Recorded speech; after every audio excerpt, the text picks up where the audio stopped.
Jai Radha Madhava Kunja Bihari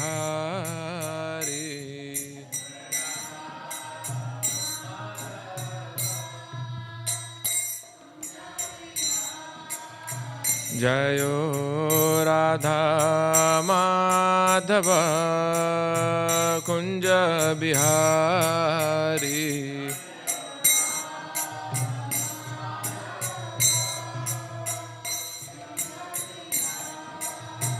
Jayo Gopijana Vallabha Girivardhari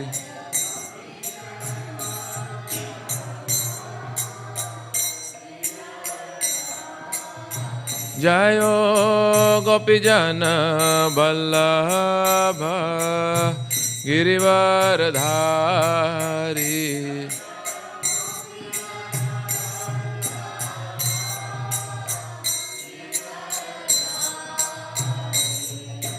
Yashoda Nandana Brajjana Ranjana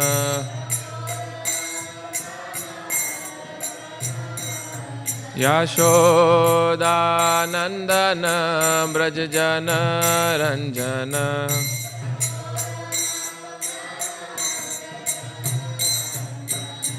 Yamuna Tira Vanachari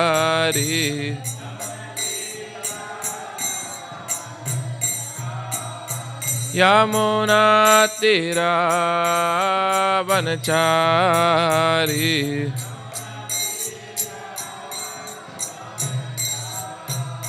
Jayo Radha Madhava Kunja Bihari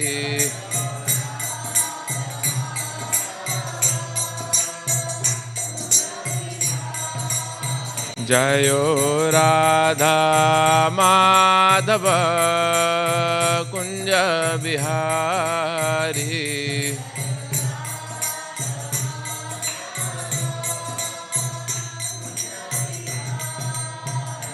Jai Shri Krishna Chaitanya Prabhu Nityananda Shri Advaita Gadadhar Shri Vasadi Gaur Bhaktivinoda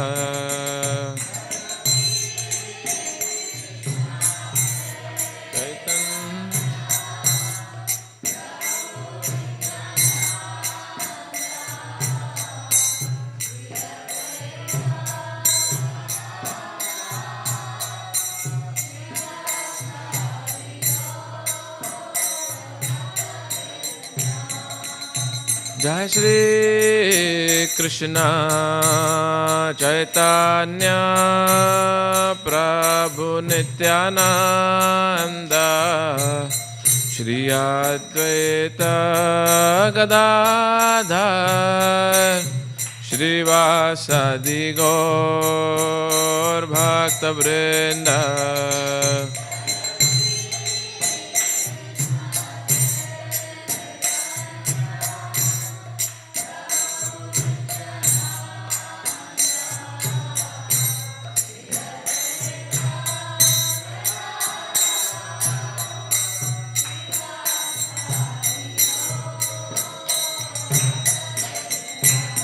Hare Krishna, Krishna Krishna, Hare Hare, Hare Rama, Rama Rama, Hare Hare.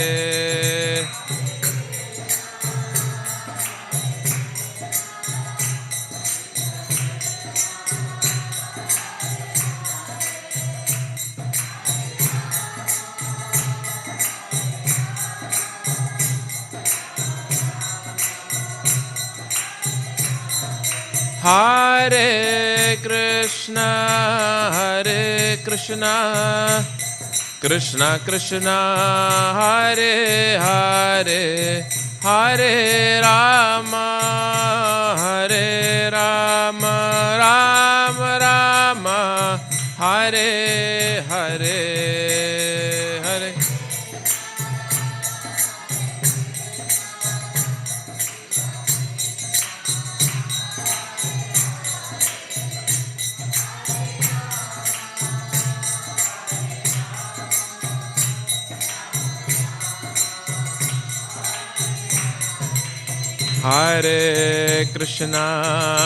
Hare Krishna, Krishna Krishna, Hare Hare, Hare Rama, Rama Rama, Hare Hare, Hare Krishna, Hare Krishna.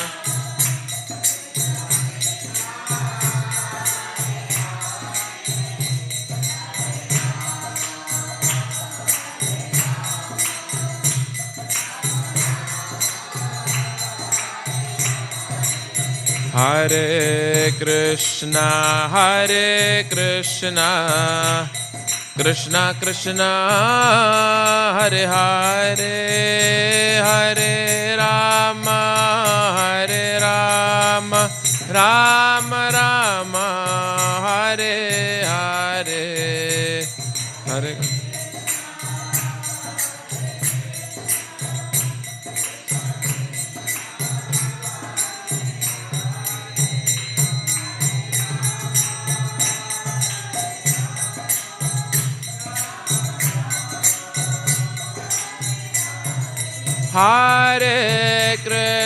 Hare Krishna, Krishna Krishna, Hare Hare, Hare Rama,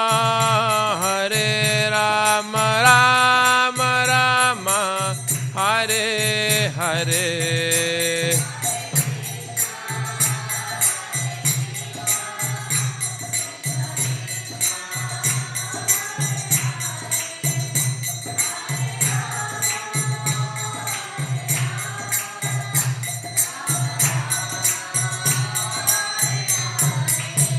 Hare Krishna, Krishna Krishna, Hare Hare, Hare Rama, Rama Rama, Hare Hare.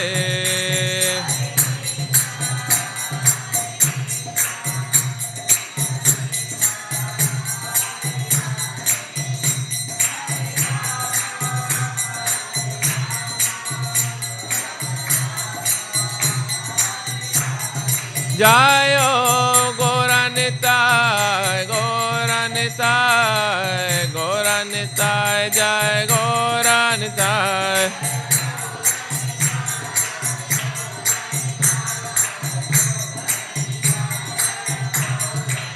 Jayo Jagannath, Baladeva, Jai Shri Subhadra.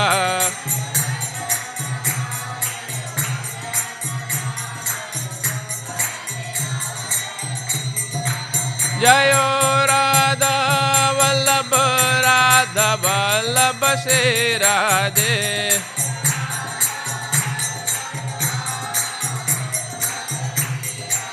Jayo Radha Damodar Shri Radhe.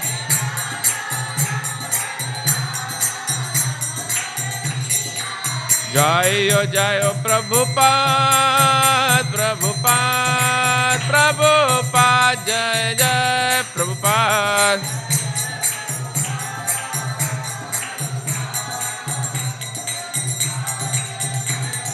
Jai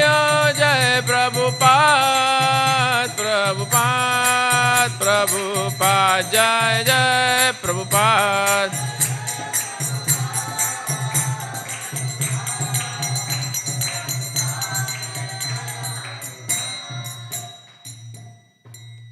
जम श्रीमद परमहंस परिव्राजकाचार्य अस्तुतर श्री श्रीमद अभय चरणारविंद भक्तिवेदांत स्वामी शिल प्रभुपाद की अनंत कोटि वैष्णव वृंद की अनंत कोटि वैष्णव वृंद की जगरंतरार श्रीमद भागवतम की जय निताई गौर प्रेमानंदे हरि हरि वो।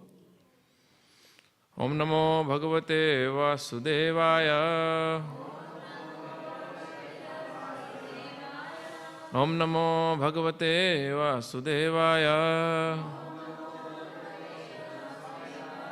ओम नमो भगवते वासुदेवाय।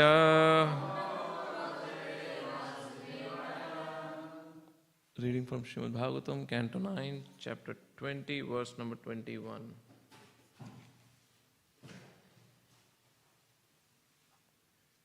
Mata bhastra pitu putro Mata bhastra pitu putro Yena jata sa eva saha Yena jata sa eva saha Bharsava putram dushmanta Bharsava putram dushmanta Mava mamstha sakuntalam Mava mamstha sakuntalam Mata bhastra pito putro Yena jata sa eva saha Bharsava putram dushmanto Mava mamstha sakuntalam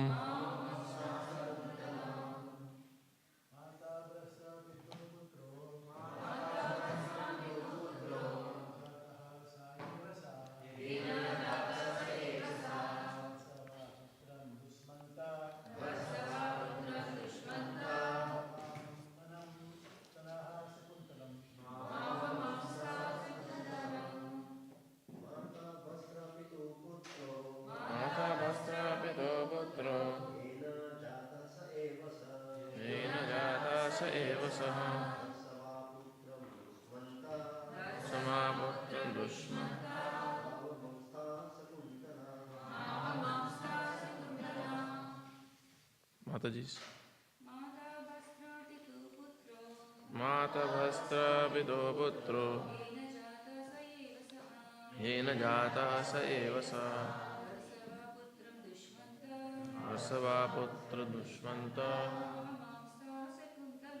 Mava mamstaha sakuntala Mata bhastra pido putro Yena jata sa eva sa Varsava putram dushmanta Mava mamsta sakuntala. Mata, the mother. Bhastra, just like the skin of a bellows containing air. Pituhu, of the father. Putraha, the son. Yena, by whom. Jataha, one is born. Saha, the father. Eva, indeed. Saha, the son. Bharasva, just maintain. Putram, your son. Dushmanta, O Maharaj Dushmanta. Ma, do not. Avamamstaha, insult. Shakuntalam, Shakuntala. Translation. The voice said, O Maharaj Dushmanta, a son actually belongs to his father, whereas the mother is only a container, like the skin of a bellows. According to Vedic injunctions, the father is born as the son. Therefore, maintain your own son and do not insult Shakuntala. Translation, repeat after me. The voice said, O Maharaj Dushmanta, a son actually belongs to his father, whereas the mother is only a container, like the skin of a bellows. According to Vedic injunctions, the father is born as the son. Therefore, maintain your own son and do not insult Shakuntala. Purport by Srila Prabhupada. According to the Vedic injunctions, Atma Vai Putra Namasi, the father becomes the son. The mother is simply like a storekeeper because the seed of the child is placed in her womb. But it is the father who is responsible for maintaining the son. In Bhagavad Gita, the Lord says that He is the seed-giving father of all living entities. Aham bija pradapita. And therefore He is responsible for maintaining them. This is also confirmed in the Vedas. Eko bahunam yu vidadati kama.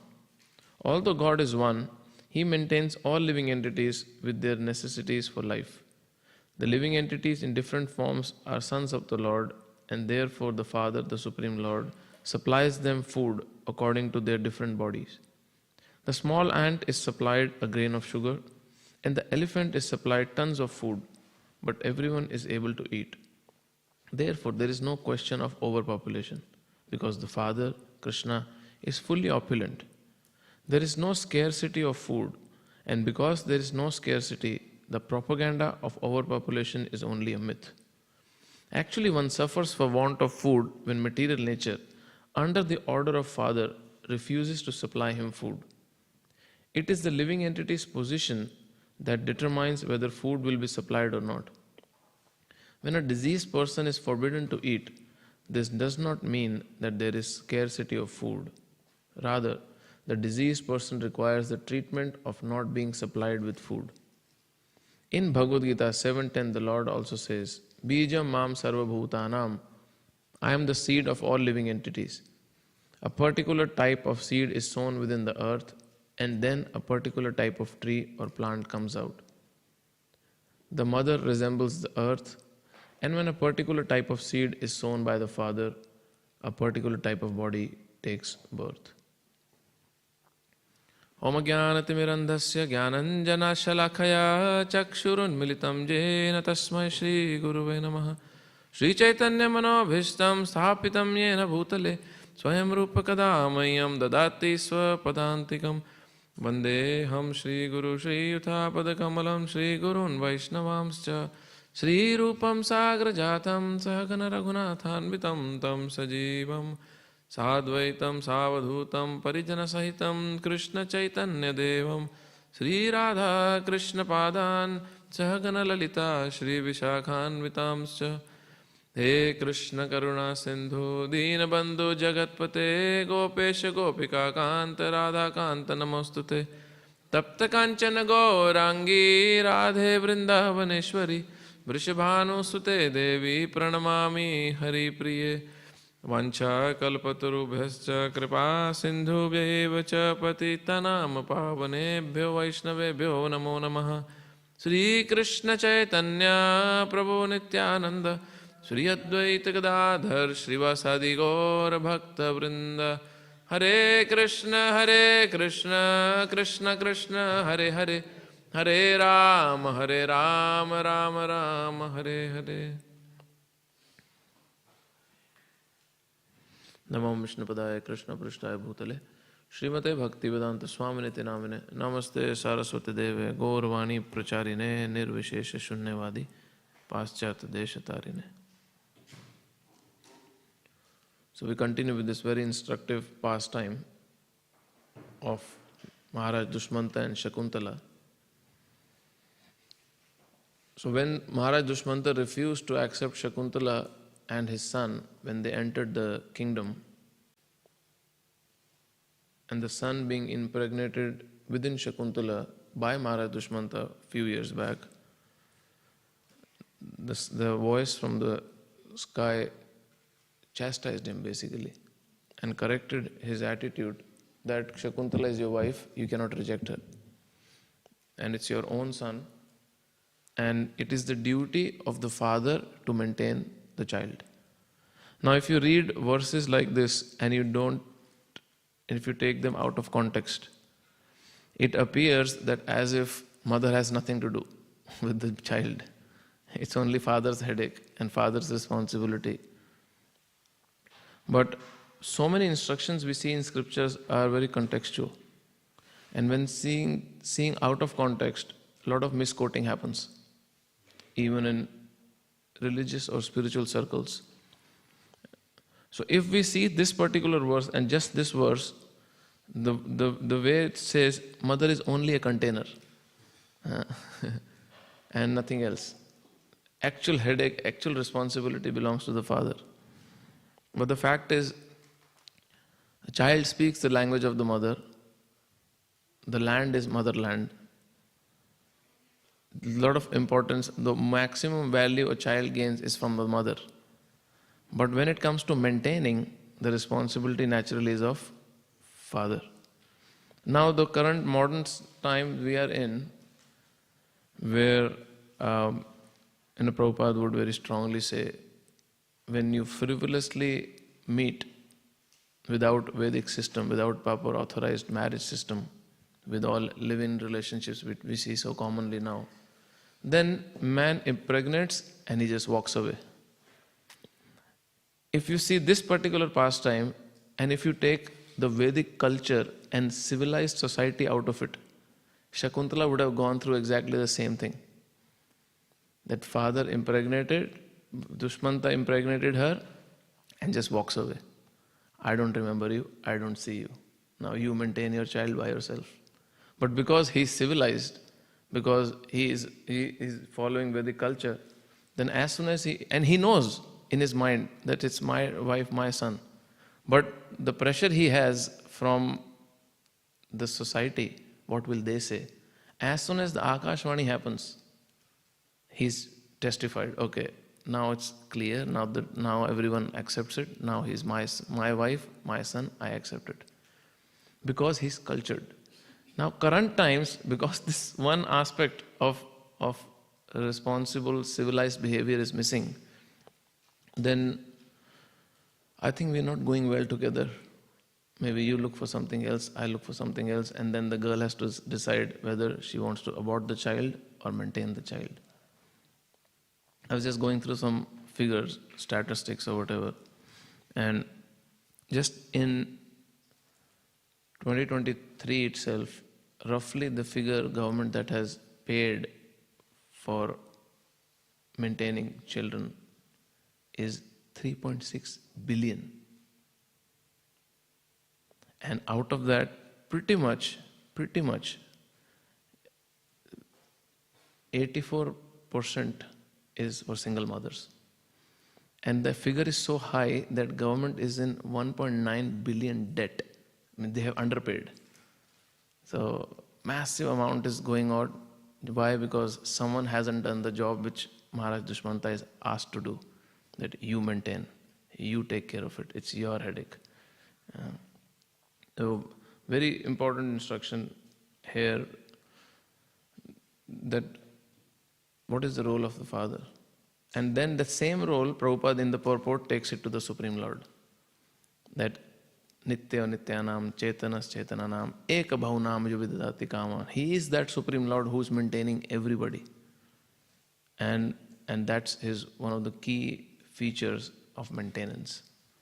And Prabhupada gives such a simple example. Ant gets her grain of sugar, an elephant gets tons of food. But because the greed of man is so intense and so high and so exploitative, that nature sometimes retaliates. Mother Nature retaliates. Actually, Mother Nature has capacity to offer and produce. But as in the purport, Srila Prabhupada says that people have to be qualified and then nature gives. And very interesting statement he makes. When a diseased person is forbidden to eat, that does not mean there is scarcity of food. The diseased person requires a treatment of not being supplied with food. But Mother Nature can offer, earth can offer. In the pastime of Nrsimhadev and Prahlad Maharaj, especially when Hiranyakashipu became the king, he won over the demigods and he was basically ruling the three worlds. Hiranyakashipu's first agenda was that I would establish my ways how nature operates. And my way of operating nature is that earth has to give fruits and vegetables and grains whole year, not seasonal. Cow has to give milk whole year, not only when the child is born. And he would enforce it. And he was so powerful with his control that he enforced it. And Mother Earth had to accept the rule. And she would have to produce whole year. That means, why I'm making this point is that Mother Earth can do it. But when citizens are not qualified, she will not do it. There, when Hiranyakashipu, who was ruling, became a very with so much atrocities, she was fearful and she had to produce. Imagine, there is day, there is no night. Whenever he wants, rain should happen. Doesn't matter it's summer or winter, mangoes should come. Now that Hiranyakashipu mentality is using freezers to provide that, but earth could do it. But here, very interesting statement that comes, that Mother Nature forbids to rectify, to cure.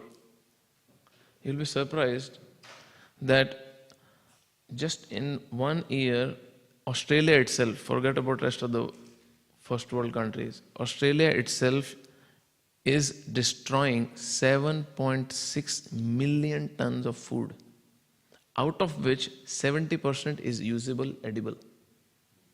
Out of which 70 to 75% is fruit, vegetable, grain. Usable food is thrown. It's just, that literally means 300 plus kg per year each family is destroying food, which is usable. Massive wastage, massive. So one calculation was done, I think His Holiness Devamit Swami was mentioning in one of the retreats that a country is seen how great they are based on how much food waste they produce. And where is it all going? To the ocean, to the dumping grounds. I was working in my student life, I was working in Coles, in fruit department, and one of our area manager had to visit. So when I was working in the fruit department, our store manager came and he said, whichever bananas you see, and banana was just one example, whichever bananas you see that has black mark on it, throw them out. And I myself threw more than 120, 140 kg of bananas. And those bananas are not even available for standard people to eat because they were very good bananas. And I told him, can I take it to the temple? He said, no, we cannot allow, throw it in the bin because it has black mark. It has to be spotless yellow banana.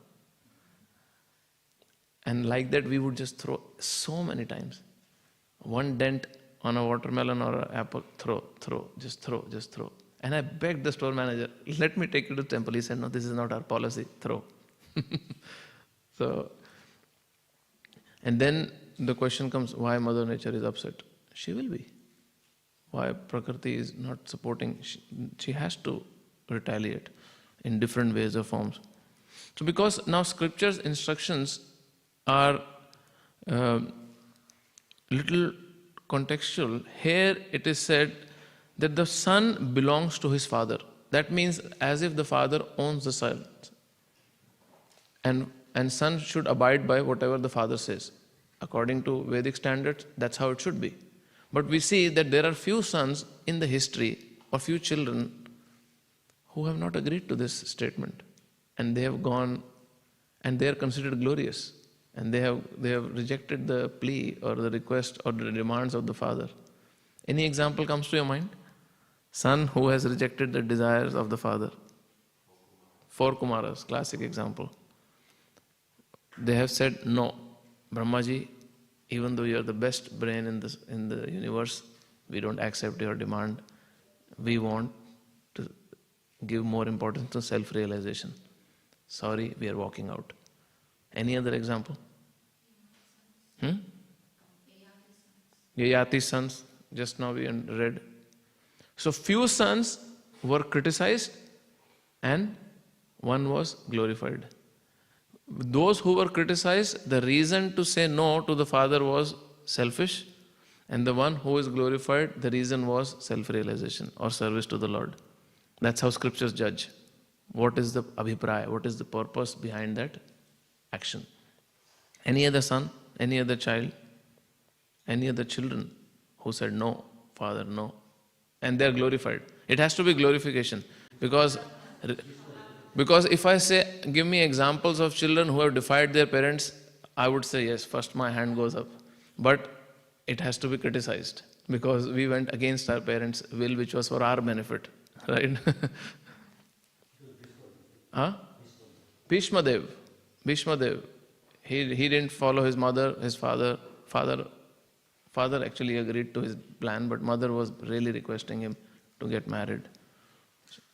He even did not follow the instructions of his guru. He was requesting him, get married to Amba.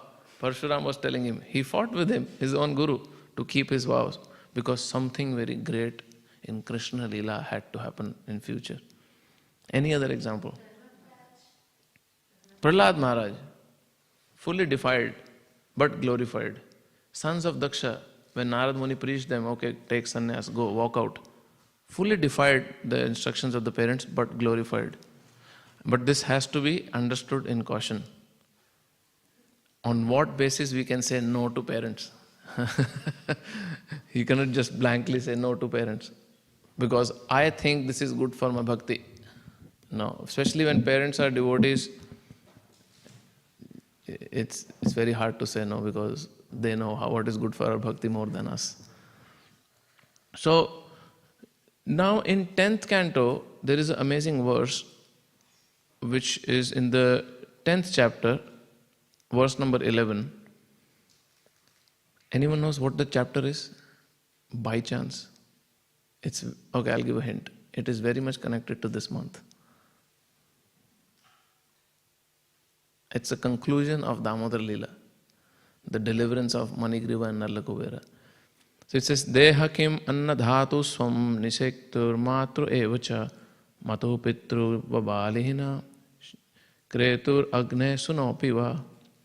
While alive, does this body belong to its employer, to the self, to the father, the mother, or the mother's father? Does it belong to the person who takes it away by force, to the slave master who purchases it, or to the sons who burn it into the fire? Or if the body is not burned, does it belong to the dogs that eat it? Among the many possible claimants, who is the rightful claimant? Not to ascertain this, but instead to maintain this body by sinful activities is not good.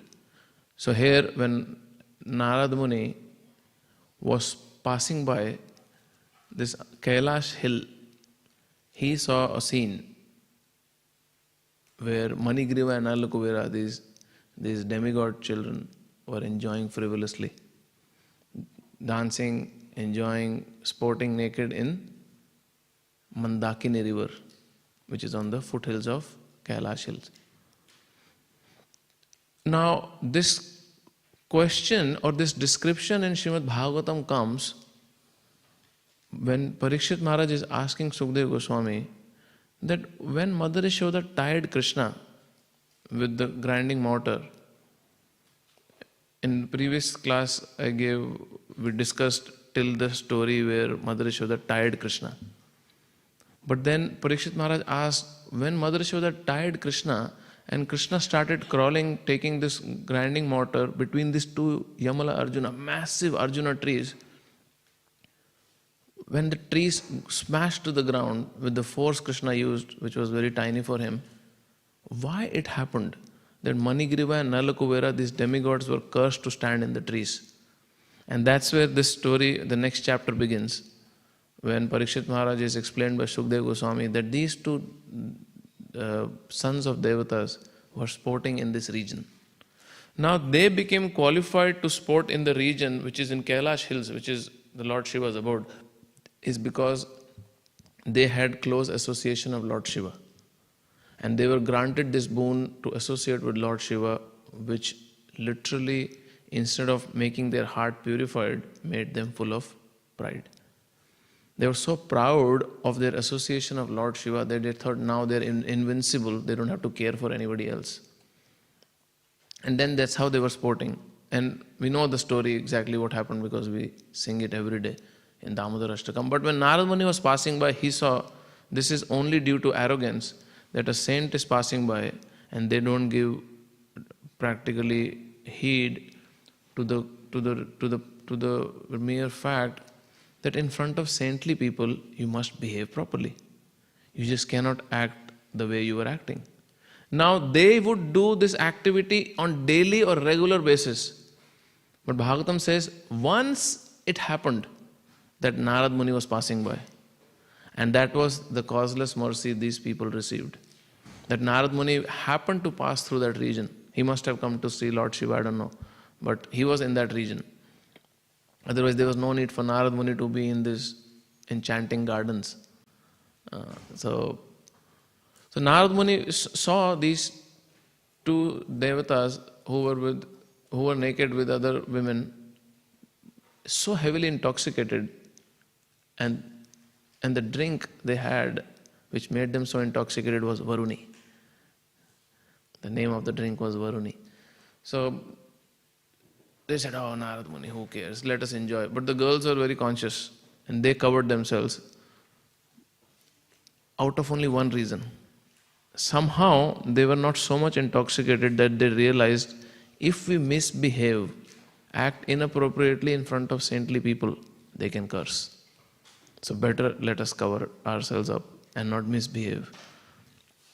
But these two did not do, so Narad Muni decided, okay, it's time to curse them. And while cursing them, this is the verse Narad Muni says, which I just quoted from 10th chapter, 11th verse, that do you think this body belongs to you? It does not belong to your father. It does not belong to your mother. But this current verse, what we are reading in Śrīmad Bhāgavatam, what this verse says, this body belongs to father. And that's why instructions in scriptures are very contextual. If they are not seen properly, it can confuse anybody. And that's why so much misquoting happens in the name of scripture that people are so bewildered that the only conclusion they come to is give up scriptures. We will do what we want to do because there is so much contradiction. Actually, there is no contradiction. It's just about the consciousness of a living entity based on that instruction is given. If Dushmanta is not told that, come on, this is your duty as a father to maintain your child, and it's your duty, son depends on you and he belongs to you, he would not follow his duties. But here, Narad Muni is giving a very transcendental, superior instruction. And that is, your body does not belong to your father. It doesn't belong to anybody. It will be burned in ashes, or dogs will eat it, or worms will eat it. Your body does not belong to anyone. Whom does it belong to? It belongs to Prakriti.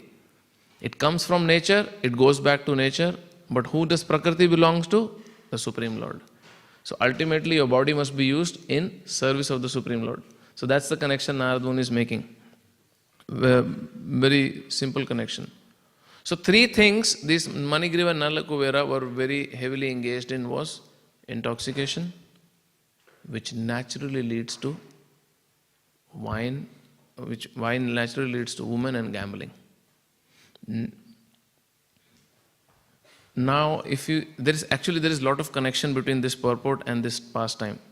Somehow, when I was reading again 2-3 times, it just clicked me. In the purport, Prabhupada says, when a diseased person is forbidden to eat, that does not mean there is scarcity, that is only to treat him. Immediately after that, Narad Muni says, atheistic fools and rascals who are very proud of their wealth fail to see things as they are. Therefore, returning them to poverty is the solution. Taking away their powers is the solution. And that's what Mother Nature does. Returning them to power is the proper ointment for their eyes so they may see things as they are. At least a poverty-stricken man can realize how painful poverty is. And therefore he will not want others to be in painful condition like his own. So it wakes them up. It really shakes them up. It wakes them up. And then Narad Muni says, when he's teaching or he's basically trying to awaken this in Nalakuvera and Manigriva, he says, a power-stricken man must automatically undergo austerity. He wants it or not. He must undergo austerities. In the purport, Srila Prabhupada says, that's why Brahmanas who are very advanced, they choose simple, poverty-stricken life. Because when you have no money, automatic austerity happens. When it's summertime and you don't have aircon, you have to sleep in austerity, right? When there is not much lavish food around you, you have to eat what is given to you. because you want to feed yourself. You want to just somehow get some nourishment. Austerities and penances because he does not have the wealth to possess anything. Thus, his false prestige is vanquished. Always in need of food, shelter and clothing. He must be satisfied with what is obtained by the mercy of providence. Undergoing such compulsory austerity is good for him because this purifies him and completely frees from false ego. My body, my choice, my money, my choice. I can spend the way I want because it's mine. When you don't have, then you see sometimes people act very humbly. Sir, can I have 2 cents, 5 cents, half, $1, $2? And then you see a millionaire walking on the street, they really treat you as garbage because they possess everything. So it's very interesting how nature does that. It says, Narad Muni says, these are very interesting verses. Narad Muni says, but it's not that bad for poor people. Because saintly people have easy access to them. For a person who is very rich, it's practically impossible for saintly people to easily reach out to them. They have guards outside and it's so difficult to cut through those boundaries. Imagine, we're trying to do book distribution in Turak, and the houses are so massive and it's just very difficult to cut through and reach to those people who are inside. Recently I was in Tasmania, and one of the devotees here, his friend lives in Tasmania in Hobart, and he's a very rich person. So then this devotee told his friend that one of my friend from temple is coming in Hobart. You go and see him, meet him. So I was trying to make some relationship with him so that he can help the local preaching there or whatever. So he owns 2 fine dining restaurants and very rich guy. So then he agreed, and then he said, okay, you come to my home. He asked me to come to his home. I said, okay, you come and pick me up. I was at certain address, so he came and pick me up. And he came inside the house to take me, and I went out to the street, and he came in top of the range Porsche to pick me, and that was his car. And I didn't show externally, but I was little, okay, my God. I didn't expect he's that rich. I thought maybe rich, okay, who cares, rich. So then we went to his home, and he has his home somewhere in the forest where his desire is that I only want to see trees outside my house when I come out of my house. I don't want to see any other house or people. So that's why I have made this massive house in this area where when I come out of my house, I don't want to see any other house or people. So 360 degree, if you move around his house, is only forest. And that's how he has created his house. But as a person, so humble. Family, so humble and so simple. Very devotional also. So, now imagine if this connection was not there between a devotee friend who lives in Melbourne. What is the hope of us going and reaching out and speaking to someone like that? It's an impracticality. But someone who is on the street, just moving around, simple person, very easily accessible. It's so easy to just reach out and give a book. Of course, we all will do that in marathon. So, but that's what Narad Muni tells, that always hungry, longing for sufficient food, a poverty-stricken man gradually becomes weaker and weaker. Having no extra potency, his senses are automatically pacified. A poverty-stricken man, therefore, is unable to perform harmful, envious activities. And laws of nature are like that mother, or that parent, or that transforming in charge in a jail, whose job is to rectify our mentality. Most of the people, when they suffer the reactions of their karma, we complain. But when they understand this kindness behind the punishment, this complaint turns into gratitude. That, oh my dear Lord, thank you. Oh, this is how you're making me struggle with money. Or this is how you're making me struggle with bad health. And it's only and only for this one reason, that our pride or our dependency or our capacity to take shelter in material creation reduces. And then he says, in other words, such a man automatically gains the results of austerities and penances adopted voluntarily by saintly persons. Saintly people give up home and they are forced to give up home. If understood in right way, both will get the same result. This is the mercy of nature. But this can only happen when some avidya is removed. Ignorance is removed and some spiritual transcendental knowledge is given to these people. And that's where in the purport Srila Prabhupada, actually not Srila Prabhupada, Prabhupada quotes Vishwanath Chakravarti Thakur. Vishwanath Chakravarti Thakur says, the good news is that these people can very easily be approached by saintly people, because saintly people do not differentiate between poor and rich. But they just want to help souls, and these are the most easily accessible souls. So they reach out to them somehow or other. When Srila Prabhupada wanted to come to America, he wanted to meet Sumati Morarji, the owner of Scindia Steamship Company. Even though she was very saintly lady, she would go to Kumbh Mela, she had met Prabhupada there, she had gave some donation also, she appreciated Prabhupada's work. Still Prabhupada had to sit for few days, for 5 to 7 hours outside her home, just so that when she passes in the car, he can speak to her. Now imagine if Sumati Morarji, a religious lady, would just have a small shop near the town. Prabhupada would just walk in the shop and tell, can you help me? But because she was so big, it was such an endeavor for him to reach out to her. Of course, eventually she helped because she had to be part of the history which Srila Prabhupada was making. So she was fortunate enough. But this is exactly what Vishwanath Chakravarti Thakur says. There is a good news behind a poverty-stricken man's condition. That saintly people do not differentiate. They want to save someone and they are the most easily accessible souls. So, very, very important to give this very valuable instruction in this particular pastime, this particular time where Manigriva and Nalakuvera are liberated by the Supreme Lord. Now, when Manigriva and Nalakuvera came out of the trees, their first response to Krishna was, you are bound, we are free. How is it possible? You are in the ropes, but we are freed. What is this Maya? How does this operate? Krishna did not tell them, but the fact was,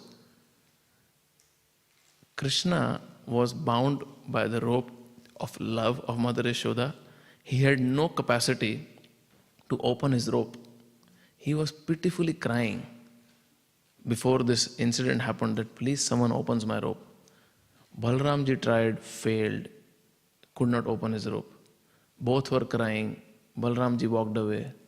Then Krishna decided, okay, even though I am tired, let me do my job of liberating people. And I just liberate Manigriva and Nalakuvera. So one of the acharyas makes a very interesting comment in this. He says, even a Madhyamadhikari or a preacher who may not be liberated himself, if he gives Krishna's instructions to someone with all loyalty, with no personal agenda, with no man interpretation, even he can liberate the person who hears it attentively. Even though he is not liberated, he is tied with the bondage. This is the potency of transcendental knowledge. That you can give it to someone who is not qualified, and even though you are not qualified yet, but because you are purely giving without any mixing of your own, it can change the life of other people. And that is the only reason after Srila Prabhupada left, and other than his few very dedicated followers, preaching is still happening. Just because of this one reason.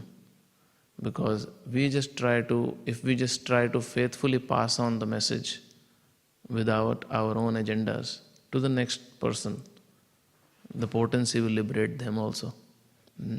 Otherwise, we will not become devotees and we cannot make devotees. And the only reason we are able to make devotees is this potency of the Supreme Lord. So very powerful. Just to come in contact with saintly person is very, very purifying. Very, very powerful. And Narad Muni, in conclusion of this pastime, actually Shukdev Goswami in conclusion of this pastime says that when one is face to face with sun, there is no longer darkness to one's eyes. Very poetic way he explains. Similarly, when one is face to face with a sadhu, who is fully determined and surrendered to the Supreme Lord, he is no longer subjected to material bondage. It just cuts through. It just cuts through. Just by coming face to face. Just by coming face to face with a saintly person. There is a very nice bhajan by Narottam Das Thakur. He says, in that the bhajan, Ei baro karuna karo, Vaishnava Gosai. Oh my dear Vaishnavas, please, once just be merciful to me. In that he makes this statement, Gangara parashar hoile paschate pavan, darshane pavitra kare ei tumar gun. If one takes bath in the sacred Ganges again and again, many times, one becomes purified. But what is such potency you carry, O saintly persons, that just by seeing you, the same result is attained? Darshane pavitra kare ei tumar gun. Just by seeing a saintly person, that same purification happens, which happens by taking bath in Ganges again and again. And Bhagavatam's this particular verse, which is 10:10:41, is the proof of this bhajan. And that's why Srila Prabhupada says, the bhajans of Narottam Das Thakur are Veda Vakya. They are words written in scriptures, because nothing is out of line. Sadhunam samachittanam sutaram matkritav namanam darshanam na bhavet bandho pumsokshno savitur yataha. Darshanam na bhavet bandho. The bondage is no more there just by seeing a saintly person. Seeing literally means following their instructions. So, these were few of the thoughts I had in my mind when I was going through this verse. Somehow by Krishna's mercy, Damodar Leela connection came, which I was very happy to see in that particular verse. Anyone has any questions or comments on what we discussed? Yes, Abhi. Hare Krishna Prabhu. Yeah. So Balaram, he couldn't untie Krishna, but Nanda Maharaj untied Krishna. Oh, yes. So how could he untie Krishna and Balaram couldn't? Yeah. When Balaramji came and he saw Krishna tired, he did all his theatrics he could do to somehow get in Krishna out of this situation. He just couldn't tolerate that. How can someone bind my brother? But when he understood that, oh, beyond me there is a superior force, that is Mother Yashoda's desire, he just thought to himself, who am I? How can I override the decision which Mother Yashoda has taken? Now, there are two reasons to it. One is Mother Yashoda's love was so superior and so powerful that this Leela, this pastime, had to happen in this particular fashion. So Balramji could only interfere so much. But from human pastime point of view, Balram is a son, a child to Mother Yashoda. So he could not go against or beyond her will anyways. When Mother Yashoda chastised and told Balram that, because Balramji was bragging a lot, he is Narayan, he is this, I am Seshanag, what do you think, how can you tie him? Then Mother Yashoda said, I will tie you also. Just get out from this place. Just don't speak all these big words here. And then Balaram just starts crying. And he tells Krishna, and he chastises Krishna, why are you so naughty all the time? Why don't you follow the instructions the way she tells you to do? Why did you do this? And Krishna says, you were supposed to open me. He said, I cannot open you because Mother Yashoda has tied you. I have no jurisdiction beyond her. So that is from the Leela point of view. And from prema, love point of view also, Balramji did not want to interfere in the equation. But because Manigriva and Nalaka were delivered, the pastime was complete. From the aspect of superiority, Nanda Maharaj is superior to Mother Yashoda. And when Nanda Maharaj comes and he sees Krishna in that condition, he also gets upset exactly like Balramji. Now the disaster has already happened. Now imagine a child is sitting between two massive trees and he's just giggling around, and Mother Yashoda comes, Nanda Maharaj comes, all the villagers comes because the sound is so massive. Then at that time, if Balramji would have come, even he would have untied Krishna, because Mother Yashoda was very, very shocked. She felt bad that what if something would have happened to Krishna. The friends of Krishna who were playing around, they saw and they told, he did that. He only pushed the mortar, trees fell. But everyone else concluded, these are just children, how can we trust children? Sometimes kids are saying something so honest and you say, hey, you're just a kid. So they said, they don't know. This could have been a fatal accident. So with that panic condition, just Nand Maharaj, out of his fatherly love, came to Krishna, picked him up and he said, who tied you? Krishna was such an opportunist that moment. He started complaining everything about Mother Yashoda to Nanda Maharaj. And he said, she did it. You chastise her. She did it. And Nanda Maharaj actually tells her, don't do that again. Anything could have happened here. Because of his superior position to Mother Yashoda, from pastime also, from prema also, he could do it. That's what I understand. Any other question?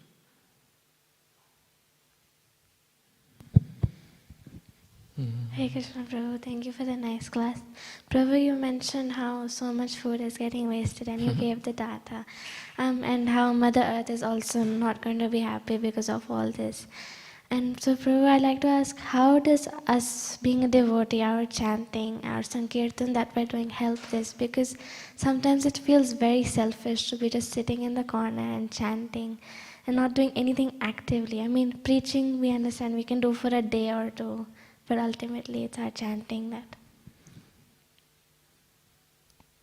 It takes many years for a devotee to come to this conclusion that just by sitting in a room and chanting itself, the universe is being saved.